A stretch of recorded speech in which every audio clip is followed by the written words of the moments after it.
Hello नमस्कार दोस्तों, एक बार मैं फिर से स्वागत करता हूं अपने YouTube channel Avon coaching classes में। आज की क्लास में हम बात करेंगे मोहम्मद गौरी के बारे में, क्योंकि पिछली क्लास में हमने पढ़ा टर्किश इन्वेजन में महमूद गजनवी के बारे में। मैंने बताया कि भारत पर जो तुर्की आक्रमण हुए वो दो स्टेज में हुए। सबसे पहले महमूद गजनवी भारत आया था, सबसे पहला तुर्की सफल आक्रमणकारी महमूद गजनवी आया था। उसके बाद महमूद गजनवी के बाद भारत पर जो लगातार आक्रमण करेगा वो करेगा कौन? मोहम्मद गौरी। ठीक है। अच्छा, मोहम्मद गौरी का उद्देश्य कुछ अलग था भारत पर आने का। मोहम्मद गौरी साम्राज्य विस्तार के उद्देश्य से भारत पर आक्रमण करने आया। पहला ऐसा शासक जो साम्राज्य विस्तार के जरिए या साम्राज्य विस्तार का उद्देश्य लेके भारत पर आक्रमण करने आया वो कौन था? मोहम्मद गौरी। अभी तक जो सारे आक्रमणकारी भारत पर आक्रमण करने आ रहे थे वो उनका सिर्फ दो उद्देश्य थे। एक तो भारत से सोने को लूट कर ले जाना और दूसरा वहां पर भारत में इस्लाम का प्रचार प्रसार करना। लेकिन मोहम्मद गौरी साम्राज्य विस्तार के उद्देश्य से, किस उद्देश्य से? साम्राज्य विस्तार के उद्देश्य से भारत आया था।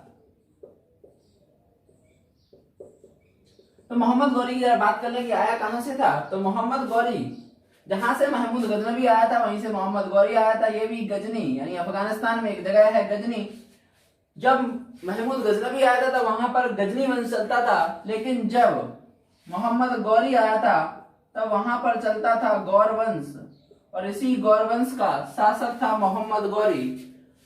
मोहम्मद गौरी ने साम्राज्य विस्तार के उद्देश्य से भारत पर आक्रमण किया और इसने सबसे पहले 1175 ईस्वी में कहां पर? मुल्तान पर। इसने पहला आक्रमण मुल्तान पर किया, और मुल्तान पर उस समय राज करते थे करमाती जाति के मुसलमान। इसने उन करमाती जाति के मुसलमानों के ऊपर आक्रमण किया और वहां से बहुत सारा धन लूटकर वापस आ गया। कौन? मोहम्मद गौरी। जब ये वापस पहुंचा तो इसने बहुत सारे किस्से सुन रखे थे, क्योंकि इसका ही पूर्वज था महमूद गजनवी, और इसने महमूद गजनवी के बारे में बहुत सारे किस्से सुन रखे थे कि इसने भारत पर 17 बार आक्रमण किया और बार बार भारत को लूटा। और सबसे जो फेमस उसका अटैक था वो कौन सा था? सोमनाथ मंदिर यानी गुजरात वाला अटैक था। इसलिए इसने भी उद्देश्य बनाया, इसने मोहम्मद गौरी ने, कि मैं भी गुजरात को लूटूंगा। इसलिए मोहम्मद गौरी ने 1178 ईस्वी में गुजरात पर अटैक करने का विचार किया, गुजरात पर आक्रमण करने का सोचा और गुजरात पर आक्रमण करने के लिए आया। गुजरात पर आक्रमण करने के लिए आया। गुजरात पर आक्रमण करने के लिए आया तो जैसे ही गुजरात में एंटर कर रहा होता है तब तक इस बात की पता चल जाती है, जो उस समय जो गुजरात का शासक था, उस समय गुजरात का शासक कौन था? गुजरात में शासन किसका था? उस समय गुजरात में शासन कर रहा था भीम द्वितीय। याद हो, जब महमूद गजनवी आया था तब वहां पर गुजरात पर शासन कर रहा था भीम प्रथम, और इस समय गुजरात पर शासन कर रहा है भीम द्वितीय, या इसी का दूसरा नाम है, या इसी को कहते हैं मूलराज सेकंड या मूलराज द्वितीय। तो जैसे ही गौरी इस पर आक्रमण करने वाला होता है कि मूलराज द्वितीय ने उल्टा गौरी पर आक्रमण कर दिया और गौरी बुरी तरह भागा, यानी वहां से गौरी बुरी तरह पराजित हुआ। या ये कहें कि गौरी वैसे ही खदेड़ दिया गया मूलराज द्वितीय की सेना ने, और ये भागा। राजस्थान और गुजरात की बॉर्डर पर एक जगह है माउंट आबू। हम सभी जानते हैं माउंट आबू एक हिल स्टेशन है। माउंट आबू क्या है? माउंट आबू एक हिल स्टेशन है राजस्थान और गुजरात के बॉर्डर पर, और यहीं पर माउंट आबू में ही टक्कर हुई किसकी? मूलराज द्वितीय और मोहम्मद गौरी की, और यहीं पर मूलराज द्वितीय ने मोहम्मद गौरी को हरा दिया। तो क्वेश्चन ये आता है कि मोहम्मद गौरी की भारत में पहली हार कब हुई और मोहम्मद गौरी को पहली बार भारत में किसने हराया? तो सबसे पहले ऑप्शन मिलता है पृथ्वीराज चौहान, और हम बचपन से किससे सुनते आए हैं? मोहम्मद गौरी और पृथ्वीराज चौहान की लड़ाई के तो हम तुरंत आंख बंद करके पृथ्वीराज चौहान मार देते हैं, लेकिन सही आंसर है मूलराज द्वितीय, क्योंकि पहली बार 1178 ईस्वी में मोहम्मद गौरी को हराया किसने? मूलराज द्वितीय ने हराया। आगे चलते हैं, माउंट आबू में इसको हराया और इसको बंदी बना लिया। क्या बना लिया? इसको बंदी बना लिया। किसने? मूलराज द्वितीय ने इसको बंदी बना लिया मोहम्मद गौरी को। लेकिन हम इंडियंस बहुत दिल वाले होते हैं और अपनी माँ की बातों को कभी टालते नहीं है, इसलिए मूलराज द्वितीय ने अपनी माँ के कहने पर मूलराज द्वितीय ने इस मोहम्मद गौरी को छोड़ दिया और वापस जाने दिया। तो मोहम्मद गौरी यहां से हार कर वापस चला जाएगा अब मोहम्मद गौरी को पता चल गया कि जब तक गुजरात में मूलराज द्वितीय का शासन है, भीम द्वितीय का शासन है, तब तक सोमनाथ के मंदिरों पर आक्रमण करना मुश्किल है। इसलिए इसने गुजरात को जीतने के सपने छोड़ दिए और ये उत्तर भारत की तरफ बढ़ा। कहां बढ़ा? उत्तर भारत की तरफ। और इसने 1179 यानी 1178 में हारा था उससे, और अगले ही साल 1179 ईस्वी में इसने सिंध व कश्मीर पर कब्जा कर लिया। कहां पर कब्जा कर लिया? सिंध व कश्मीर पर आक्रमण किया, ठीक है, और वहां कब्जा कर लिया। अब मोहम्मद गौरी भारत में स्थायी रूप से आ चुका है। अब मोहम्मद गौरी के समकालीन राजाओं की बात करें तो इसी के समकालीन दिल्ली में बैठा है चौहान वंश का सबसे शक्तिशाली राजा पृथ्वीराज चौहान। मोहम्मद गौरी के समकालीन बात करें, ठीक है, तो दिल्ली उसकी कैपिटल, ठीक है, अजमेर, और यहां पर शासन कर रहा है चौहान वंश का सबसे महान राजा पृथ्वीराज चौहान। कौन? पृथ्वीराज चौहान, जिसे राय पिथौरा भी कहते हैं। क्या कहते हैं? राय पिथौरा। और ये 3rd नंबर का पृथ्वीराज था, इसलिए इसे पृथ्वीराज तृतीय भी कहते हैं। क्या कहते हैं? पृथ्वीराज 3rd या पृथ्वीराज तृतीय। किसके नाम है? पृथ्वीराज चौहान के नाम है। पृथ्वीराज चौहान, राय पिथौरा या पृथ्वीराज तृतीय। अब 1179 में इसने अटैक किया था सिंध और कश्मीर पर, ठीक है, तो ये खामोश तो बैठा नहीं। अब यहाँ से इतिहासकारों में कुछ मतभेद है, क्योंकि इसी के समकालीन एक दरबारी कवि था, यानी इन्हीं के यहाँ, किसके यहाँ? पृथ्वीराज चौहान के यहाँ दरबारी कवि था चंद्रबरदाई की प्रमुख पुस्तक है पृथ्वीराज रासो। कौन सी पुस्तक है? पृथ्वीराज रासो। और इस पृथ्वीराज रासो में चंद्रबरदाई लिखता है कि 1179 से 1191 ईस्वी तक मोहम्मद गौरी ने दिल्ली पर या पृथ्वीराज चौहान पर लगातार 17 बार आक्रमण किया, और 17 बार पृथ्वीराज चौहान ने मोहम्मद गौरी को हराया और बार बार उसको माफ करता गया। इतना दयालु था पृथ्वीराज चौहान। ये कहता है कौन? चंद्रबरदाई पृथ्वीराज रासो। लेकिन इन 17 आक्रमणों के बारे में कोई और इतिहासकार नहीं कहता। बाकी सभी इतिहासकार कहते हैं कि 1191 ईस्वी में पहली बार, अब 1191 हम सभी जानते हैं क्या हुआ? फर्स्ट बैटल ऑफ तराइन, यानी तराइन का प्रथम युद्ध, ठीक है। सभी कहते हैं कि 1191, बाकी इतिहासकार क्या कहते हैं कि 1191 ईस्वी में तराइन का प्रथम युद्ध हुआ मोहम्मद गौरी और पृथ्वीराज चौहान के बीच, जिसमें मोहम्मद गौरी की हार हुई। मोहम्मद गौरी, ठीक है, गौरी वर्सेस पृथ्वीराज, जिसमें पृथ्वीराज डिफीटेड गौरी, पृथ्वीराज डिफीटेड गौरी। पृथ्वीराज चौहान ने गौरी को हरा दिया और उसको माफ कर दिया। उसने माफी मांग ली पृथ्वीराज चौहान से, और उसने पृथ्वीराज चौहान ने किसको? गौरी को माफ कर दिया। लेकिन गौरी ऐसे चुप बैठने वालों में से नहीं था। गौरी वापस जाकर दोबारा अपने युद्ध की रणनीति बनाने लगा, दोबारा उन पर आक्रमण करने की रणनीति बनाने लगा। लेकिन वहीं पृथ्वीराज चौहान की जिंदगी में कुछ और ही चल रहा था। अगर हम बात करें तो इन्हीं के समकालीन, पृथ्वीराज चौहान के समकालीन कन्नौज में, कहां पर? कन्नौज में एक वंश चल रहा था।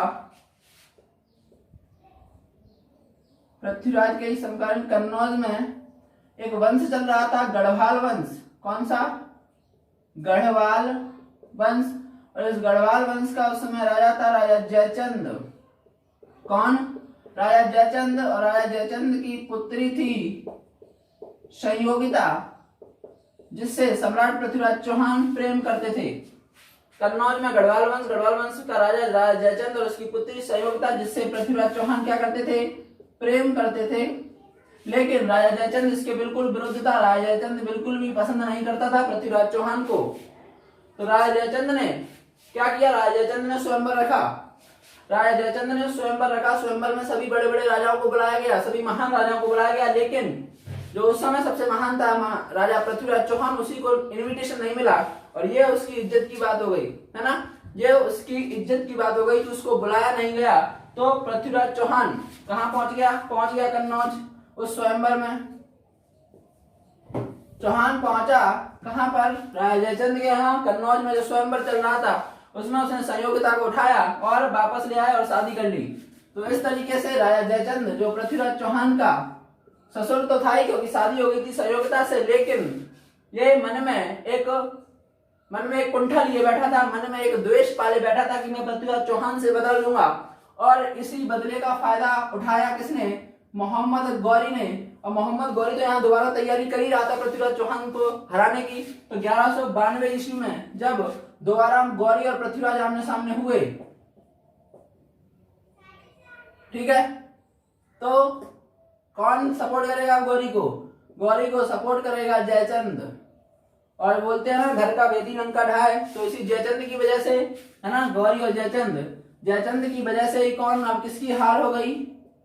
पृथ्वीराज चौहान की हार हुई इस युद्ध में 1192 ईस्वी में। और इसी युद्ध ने भारतीय इतिहास को पूरी तरह से पलट कर रख दिया, क्योंकि अब भारत पर मुस्लिमों का शासन चालू हो जाएगा इस युद्ध के बाद। 1192 ईस्वी में हार हुई पृथ्वीराज चौहान की, और 1192 ईस्वी में ही मुस्लिम शासन की स्थापना कर दी किसने? मोहम्मद गौरी ने। लेकिन मैंने बताया कि पृथ्वीराज रासो में चंद्रवरदाई कुछ और ही कहता है। पृथ्वीराज रासो में चंद्रवरदाई कहता है कि ऐसा नहीं हुआ था। क्या हुआ था? 1192 ईस्वी में बोलता है चंद्रवरदाई कि मुझे, यानी उस चंद्रवरदाई को और पृथ्वीराज चौहान को वापस गजनी लेके गया कौन? मोहम्मद गौरी। और मोहम्मद गौरी जब वापस लेके गया तो वहां पर राजकीय खेलों का आयोजन चल रहा था। कहां पर? गजनी में। और वहां पर जब खड़ा था पृथ्वीराज चौहान तो वो मोहम्मद गौरी को घूरने में लगा था। मोहम्मद गौरी ने बोला कि अपनी नजर नीचे करो पृथ्वीराज चौहान, लेकिन उसने नजर नीचे नहीं करी, लगातार उसको घूरते रहा। तो इसी गुस्से के कारण मोहम्मद गौरी ने उसकी दोनों आंखें निकलवा दी। तो पृथ्वीराज चौहान, वो चंद्रवरदाई कहता है कि जब मैंने गौरी से कहा कि महाराज मेरे जो मित्र हैं या मेरे जो राजा हैं पृथ्वीराज चौहान, उनके पास एक ऐसी कला है जो किसी के पास नहीं है। वो कला ये है कि ये शब्द वेदी बाण चला लेते हैं। कौन सा बाण? शब्द वेदी बाण। भारत में दो ही बड़े महान राजा हुए जो शब्द वेदी बाण जानते थे। पहले राजा दशरथ, ठीक है, भगवान राम के पिता, और दूसरे हमारे पृथ्वीराज चौहान शब्द वेदी बाण, उन्हें भी चलाना आता था। ऐसा कौन कहता है? ऐसा कह रहा है चंद्रवरदाई। चंद्रवरदाई ने कहा कि महाराज उन्हें शब्द वेदी बाण चलाना आता है, आपने उनकी आंखें फड़वा दी है, कोई बात नहीं, लेकिन उनके पास ऐसी कला है जिसका आप प्रदर्शन करवा सकते हैं, ठीक है। उसने बोला अच्छा ऐसी बात है। बोला ठीक है, आप आदेश दीजिए। तो पृथ्वीराज चौहान की बेड़ियां खुलवाइए और उनके हाथ में एक तीर कमान दीजिए और उनकी कला का प्रदर्शन देखिए। और चंद्रवरदाई कहता है कि मैंने पृथ्वीराज चौहान को बता दिया, पूरा अनुमान लगा दिया, बता दिया कि जो गौरी है वो आपसे कितनी दूरी पर बैठा है। और उसमें लिखा है, उसकी एक कविता है, उसमें लिखा है उसने 4 बांस 24 गज अंगुल अष्ट प्रमाण, ता ऊपर सुल्तान है मत चूको चौहान। ये खुद लिखा है चंद्रवरदाई ने अपनी किताब पृथ्वीराज रासो में। उसी में एक कविता है 4 बांस 24 गज अंगुल अष्ट प्रमाण, ता ऊपर सुल्तान है मत चूको चौहान। और जैसे ही क्या हुआ, पृथ्वीराज उसने मोहम्मद गौरी ने आदेश दिया पृथ्वीराज चौहान को वार चलाने का। और उसकी आवाज सुनते ही, क्योंकि उसे शब्दवेदी कला आती थी, उसकी आवाज सुनते ही पृथ्वीराज चौहान ने उस पर तीर दाग दिया। और तीर उसके कहां पर लगा? बोलता है उसके सीने में लगा और उसकी मृत्यु हो गई। लेकिन ये सिर्फ कौन कहता है? ये सिर्फ कहता है चंद्रवरदाई। बाकी इतिहासकार ऐसा नहीं कहते हैं, क्योंकि बाकी इतिहासकारों के अनुसार कब मरा गौरी की मृत्यु हुई 1206 ईस्वी में, जब वो वापस गजनी जा रहा होता है भारत से, ठीक है। तो दूसरा अभेद है। अब यहाँ पर हम बात करते हैं गौरी करना क्या आया था। गौरी ने साम्राज्य विस्तार करने आया, तो साम्राज्य विस्तार उसने कर लिया, साथ ही साथ इसको इस्लाम का प्रचार प्रसार करना था। इसलिए इसने 1192 ईस्वी में क्या किया? मुस्लिम शासन किया। इसने 1193 ईस्वी में सबसे पहले दिल्ली को अपनी कैपिटल बनाया। क्या बनाया? दिल्ली को इसने राजधानी बनाया। और ऐसा कहा जाता है कि इतिहास में केवल एक शासक हुआ जिसने लक्ष्मी की आकृति के कॉइन चलवाए, है ना, लक्ष्मी टाइप कॉइन्स, लक्ष्मी की आकृति के सिक्के चलवाए। किसने? मोहम्मद गौरी ने, ठीक है। मोहम्मद गौरी ने पृथ्वीराज चौहान के बेटे को अजमेर में शासन करने की अनुमति दे दी, लेकिन अपने अधीन में, ठीक है। अब बात करते हैं 1193 के बाद। तो सुनिए, 1193 के बाद 1194 में एक और युद्ध हुआ। अब जयचंद कोई इसका खास सगा तो था नहीं, है ना। जयचंद जिसने सपोर्ट किया था, यानी पृथ्वीराज का ससुर जिसने सपोर्ट किया था, उसको तराइन के सेकंड बैटल में, तो वो मोहम्मद गौरी का कोई खास मित्र तो बन नहीं गया था जो मोहम्मद गौरी इसको बख्श देगा। तो 1194 ईस्वी में एक फेमस युद्ध हुआ, चंदावर का युद्ध, ठीक है।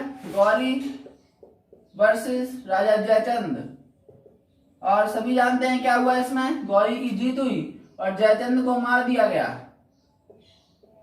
जयचंद को मार दिया गया। 1194 ईस्वी में चंदावर का युद्ध हुआ, गौरी वर्सेस जयचंद, इसमें इसको मार दिया गया। अब 1194 के बाद ही गौरी वापस लौट जाएगा कहां, गजनी।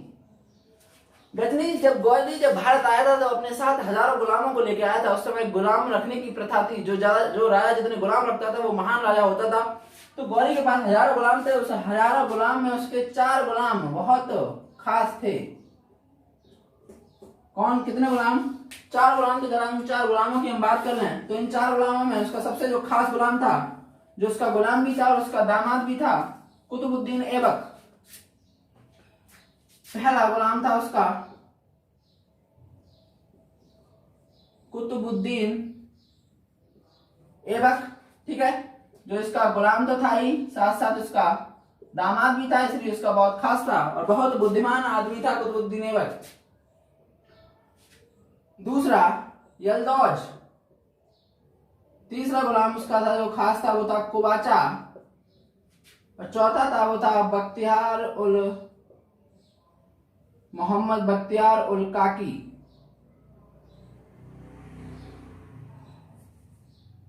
कौन, बख्तियार उल काकी, ठीक है। तो सबसे ज्यादा हमें जो पढ़ना है इस कुतुबुद्दीन ऐबक के बारे में पढ़ना है, क्योंकि यही गुलाम डायनेस्टी की स्थापना करेगा दिल्ली सल्तनत में, ठीक है। यलदौज और कुबाचा को कुछ देर के लिए स्किप करते हैं, बताएंगे इनके बारे में। सबसे पहले जान लेते हैं बख्तियार उल काकी के बारे में, क्योंकि इसके बारे में सिर्फ एक ही बात प्रसिद्ध है, एक ही बात फेमस है, एक ही बार इतिहास में इसका नाम लिया जाता है, क्योंकि इसने सबसे पुरानी आधुनिक भारत में यानी वर्तमान भारत की सबसे पुरानी यूनिवर्सिटी, सबसे पुराना विश्वविद्यालय कौन सा है, नालंदा विश्वविद्यालय, जो कि बिहार में प्रेजेंट है। नालंदा विश्वविद्यालय को तहस नहस करवाया था किसने, बख्तियार उल काकी ने। बस इतिहास में यही इसकी कह सकते हैं इसके लिए कामयाबी रही होगी बहुत, लेकिन यही इसका एक नीच काम था जो उसने उस समय के नालंदा विश्वविद्यालय को क्या कर दिया, नष्ट करवा दिया। किसने करवाया, बख्तियार उल काकी ने। बाकी इसका कोई नाम नहीं, बोलते हैं कि कुछ समय बाद ही इसकी मृत्यु हो गई। नालंदा विश्वविद्यालय कहां पर है प्रेजेंट में, ये प्रेजेंट में क्या पहले भी थे, हमारे भारत के बिहार में है। देखो क्वेश्चन यहाँ से इस विश्वविद्यालय को लेकर 2 क्वेश्चन बनते हैं कि भारत का सबसे पुराना विश्वविद्यालय तो हम जानते हैं तक्षशिला, वर्तमान भारत का यानी अभी प्रेजेंट है, क्योंकि वो तक्षशिला कहाँ है, वो तक्षशिला पाकिस्तान में है, ठीक है। इसलिए अगर बात करें वर्तमान भारत का सबसे पुराना विश्वविद्यालय तो नालंदा विश्वविद्यालय, और भारत का सबसे पुराना विश्वविद्यालय तो तक्षशिला विश्वविद्यालय, ठीक है। तो बख्तियार उल काकी के बारे में क्या कहा मैंने, बख्तियार उल काकी नालंदा विश्वविद्यालय को उसने नष्ट करवाया, तोड़ फोड़ दिया। अब सिर्फ इसी का एक यही नाम मिलता है यहाँ पर। बाकी अगर हम बात करें सबसे ज्यादा पढ़ेंगे कुतुबुद्दीन ऐबक के बारे में, जो उसका गुलाम भी था और दामाद भी था। अच्छा यहीं पर एक बात और कर लें कि 1192 ईस्वी में ही भारत में एक सूफी संत आए। कौन आए, 1192 ईस्वी में ही एक सूफी संत भारत आए, जिनका नाम था ख्वाजा मुइनुद्दीन चिश्ती। इन्होंने अजमेर में आकर अपनी कुटिया बनाई, और अजमेर में ही इनकी बाद में डेथ हो गई थी, इसलिए अजमेर में ही इनकी दरगाह है। कहाँ है इनकी दरगाह, अजमेर में ही इनकी दरगाह है। और हम सभी जानते हैं कि जो फेमस है अजमेर की दरगाह कौन सी है, अजमेर शरीफ दरगाह। अजमेर शरीफ की दरगाह वो इन्हीं की है। किसकी है, ख्वाजा मुइनुद्दीन चिश्ती। भारत में सबसे फेमस होने वाले, सबसे प्रसिद्ध होने वाले सूफी संत कौन है, ख्वाजा मुइनुद्दीन चिश्ती, ठीक है। 1192 ईस्वी में ये भारत आए थे सूफी संत। सूफी सभी जानते हैं सूफी क्या होते हैं, यानी शिया और सुन्नी के जो मतभेदों को भुलाकर उन्होंने कहा, सूफियों ने कहा कि हम सिर्फ अल्लाह को मानेंगे, किसी और को नहीं मानना है हमें। तो वो सूफी थे जो शिया और सुन्नी के बीच की लड़ाई, मुसलमानों में 2 पार्ट है, हम जानते हैं, उनमें भी थोड़ा सा उठक बैठ मतलब आपस में तनी बनी रहती है शिया और सुन्नियों के बीच में, वो हम पढ़ेंगे इस्लाम धर्म को, उसमें बताएंगे कैसे। ठीक है, तो सूफी संत ख्वाजा मोइनुद्दीन चिश्ती भारत आए, अजमेर में उन्होंने कुटिया बनाई, अजमेर में इनका देहांत हुआ और उन्हीं के नाम पर अजमेर शरीफ की दरगाह है, जहां हम सभी जानते हैं कि सबसे फेमस दरगाह यहाँ भारत में वही है अजमेर शरीफ की दरगाह। 1194 ईस्वी में कौन वापस जाने लगा? गजनी वापस जाने लगा, तो इसने अपने सबसे खास गुलाम कुतुबुद्दीन ऐबक को पास बुलाया। 1194 ईस्वी में वापस जाने लगा कौन? गौरी। कहा? गजनी वापस जाने लगा और उसने कहा कि हम कुतुबुद्दीन ऐबक को बुलाया और बोला कि हम यहाँ पर इस्लाम का प्रचार प्रसार करने के लिए आए हैं, मैं गजनी जा रहा हूं, अब भारत में इस्लाम का प्रचार प्रसार करने की जिम्मेदारी तुम्हारी रहेगी। किसकी रहेगी? उसने कुतुबुद्दीन ऐबक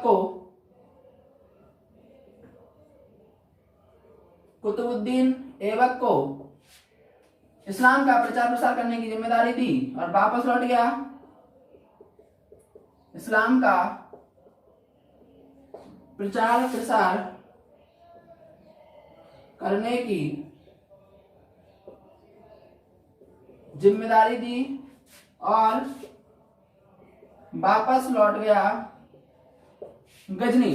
ठीक है, तो अब कुतुबुद्दीन ऐबक एक उसका संरक्षक बनकर, उसका एक गुलाम तो था ही, तो इसलिए उसका गुलाम बनकर यानी उसके किए गए आदेशों का पालन करने लगा और कुतुबुद्दीन ऐबक ने कुछ निर्माण कार्य चालू करवाए भारत में। कुतुबुद्दीन ऐबक में भारत की सबसे पहली इस्लामिक मस्जिद कुब्बत उल इस्लाम मस्जिद का निर्माण करवाया।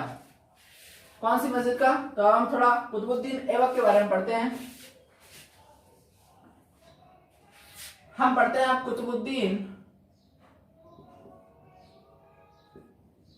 कुतुबुद्दीन ऐबक के बारे में। तो इसने 1194 ईस्वी में 2 मस्जिदें बनवाई। एक पहली बनाई कुब्बत उल इस्लाम मस्जिद, जो कहां पर है? दिल्ली में है। और इसने एक और मस्जिद बनवाई, इसको बोलते हैं 2.5 दिन का झोपड़ा। ऐसा माना जाता है कि इसका निर्माण कार्य 2.5 दिन में पूरा किया गया था, इसलिए इसका नाम भी रख दिया 2.5 दिन का झोपड़ा। जो कहां पर है? ये है अजमेर। कहां पर है? अजमेर में है 2.5 दिन का झोपड़ा। ठीक है, कुतुबुद्दीन ऐबक ने निर्माण कार्य चालू करवाया। कुतुबुद्दीन ऐबक का जो सबसे प्रसिद्ध निर्माण कार्य है वो क्या है? कुतुबुद्दीन ऐबक ने निर्माण कार्य किसका शुरुआत करवाया? कुतुब मीनार, जो सबसे बड़ी मीनार है भारत की, इसकी ऊंचाई कितनी है? 73 मीटर।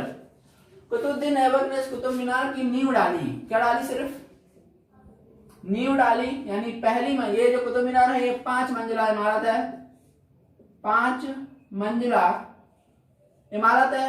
इसकी जो पहली मंजिल है, पहली मंजिल तो कुतुबुद्दीन ऐबक ने बनवाई, लेकिन बाकी की जो 4 मंजिलें इसको कंप्लीट करवाएगा इस कुतुबुद्दीन का गुलाम और दामाद। नाम है क्या इसका?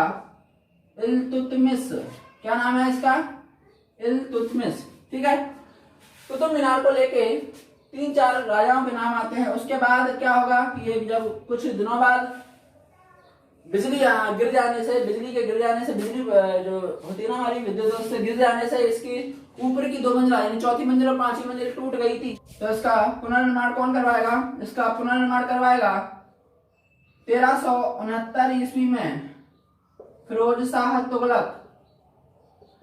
कौन करवाएगा? फिरोज शाह तुगलक। ठीक है, अब हम देखते हैं। हाँ, इसने कुतुब मीनार का निर्माण, सब जानते हैं कि कुतुब मीनार को किसकी याद में बनवाएगा? तो सब जानते हैं कि कुतुबुद्दीन ने बनवाया, तो अपनी ही याद में बनवाया होगा। ऐसा नहीं है, इसने अपने गुरु कुतुबुद्दीन, उनका भी नाम था कुतुबुद्दीन बख्तियार अल काकी, कुतुबुद्दीन बख्तियार अल काकी। ठीक है, और जो मैंने चौथा गुलाम बताया था किसका? मोहम्मद गौरी का, उसका नाम बख्तियार अल काकी, बख्तियार खिलजी कहते थे उससे, बख्तियार खिलजी। ठीक है, अल काकी तो ये है कुतुबुद्दीन बख्तियार अल काकी, उसको बख्तियार खिलजी बोलते हैं। ठीक है, तो ये कुतुबुद्दीन ऐबक ने स्टार्ट कर दिया निर्माण कार्य। ठीक है, अब आगे बढ़ते हैं। 1205 ईस्वी में 1205 ईस्वी में मोहम्मद गौरी गजनी से वापस भारत आया और पूरे 1 साल भारत में रहा। और 1206 ईस्वी में जब ये वापस जा रहा होता है गजनी, तो रास्ते में ही कश्मीर के पास खोखर जनजाति के उस टाइम पे वो लुटेरे हुआ करते थे। खोखर जाति के जो जाट है, जाटों से इसका आमना सामना हुआ और ऐसा कहा जाता है कि जाटों ने इसको इसके गले पर चाकू से या छुरे से रेत दिया, गले पर ऐसे मार दिया, जिसकी वजह से ये घायल हो गया। अच्छा, इसके साथ में था उस समय इल्तुतमिश कौन था? उस कुतुबुद्दीन ऐबक का गुलाम और दामाद है इल्तुतमिश, तो वो उसके साथ था। इल्तुतमिश वहां से उसे कैसे भी करके बचा के वापस गजनी ले जाता है, लेकिन गजनी पहुंचते ही उसकी मृत्यु हो जाती है। तो 1206 ईस्वी में मोहम्मद गौरी की मृत्यु हो जाती है। तो ऐसे मोहम्मद गौरी की कहानी खत्म होगी। अब मोहम्मद गौरी के इस बिखरे साम्राज्य को, मोहम्मद गौरी के इस फैले हुए साम्राज्य को, ठीक है ना, उसका देखरेख कौन करेगा? तो उसके वही 3 गुलाम। कौन कौन? बख्तियार खिलजी की तो मर चुका है, कौन कौन बचा है? उसके बचे हैं बाकी के 3 गुलाम, कुतुबुद्दीन ऐबक, यल्दौज और कुबाचा। तो इनके बीच में डिस्ट्रीब्यूशन होता है। वैसे तो कुतुबुद्दीन ऐबक तैयार ही नहीं था भारत का साम्राज्य संभालने के लिए, दिल्ली की गद्दी पर बैठने के लिए। उसने सदैव एक गुलाम की तरह रहा। वो उसने कभी स्वयं को सम्राट नहीं कहा। तो उसका जो दिल्ली वाला जो साम्राज्य है, ये किसको मिला? ये मिला कुतुबुद्दीन ऐबक को। ठीक है, और उसका जो साम्राज्य फैला हुआ था काबुल और कंधार, साथ ही साथ गजनी में भी। तो ये मिला गजनी वाला जो साम्राज्य मिला, वो मिला यल्दौज को और ये मिला कुबाचा को। ठीक है, इस तरीके से। तो हमें काबुल और कंधार और गजनी के बारे में नहीं पढ़ना है, क्योंकि हमें भारतीय इतिहास पढ़ना है, इसलिए हम दिल्ली यानी कुतुबुद्दीन ऐबक के बारे में पढ़ेंगे। कुतुबुद्दीन ऐबक से स्टार्ट होगा। अब यहाँ से दिल्ली सल्तनत स्टार्ट होगा हमारा। दिल्ली सल्तनत जिसमें 5 डायनेस्टी आएंगे, 5 वंश को हम पढ़ेंगे। सबसे पहले हम पढ़ेंगे गुलाम वंश, जिसकी स्थापना कौन करेगा? कुतुबुद्दीन ऐबक करेगा। गुलाम वंश क्यों? हम जानते हैं सभी, क्योंकि वो मोहम्मद गौरी का गुलाम था, इसलिए गुलाम वंश उसका नाम पड़ा उस डायनेस्टी का। ठीक है, तो हम मिलते हैं नेक्स्ट वीडियो में, जिसमें हम गुलाम वंश यानी दिल्ली सल्तनत स्टार्ट करेंगे। मिलते हैं नेक्स्ट वीडियो में। वीडियो कैसा लगा हो लाइक से सब्सक्राइब करें। Thank you so much.